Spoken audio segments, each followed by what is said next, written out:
Anna is representing the School of Sport, Exercise and Rehabilitation Sciences. And the title of her thesis and her talk today is Prevention is Cheaper Than the Cure, Predicting Injury in Professional Youth Football Players. Earlier this month, Gareth Bale moved from Tottenham to Real Madrid for a record-breaking £85 million after settling for a measly £300,000 a week wage. This means if he were to get injured resulting in time out, which is on average 18 days in football, he'd get paid £770,000 without even kicking a ball. So, injury prevention is clearly important. Can we predict these expensive and sometimes career-ending injuries? Of course, in some cases, injuries are the result of random, dirty tackles, but in others, it's a combination of fatigue, physical weakness, and overuse. These injuries have the potential to be predicted, and the goal of my PhD is to create a model to achieve this. We can firstly monitor a player's activity using the GPS devices they wear in both training sessions and matches. From this, we can establish relationships between this data and the injury.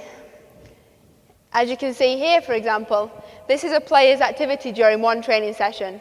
This same player, this is his activity analysed over a month.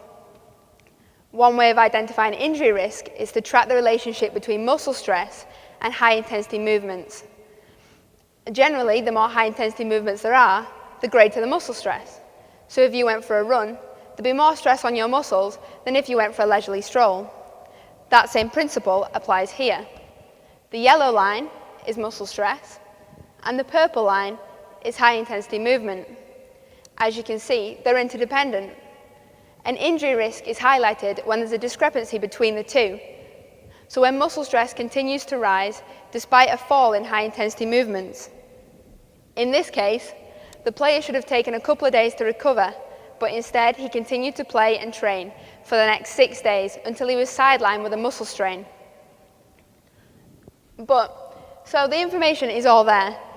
The pattern recognition process is the challenge, analysing relationships and reoccurrences in a mass of data, both in one player's history and in the squad as a whole. In this case, I identified muscle fatigue from overtraining as the major factor in the resulting injury. But does it always work? Well, in the club where I'm currently at, there's been 5 muscle injuries so far this season.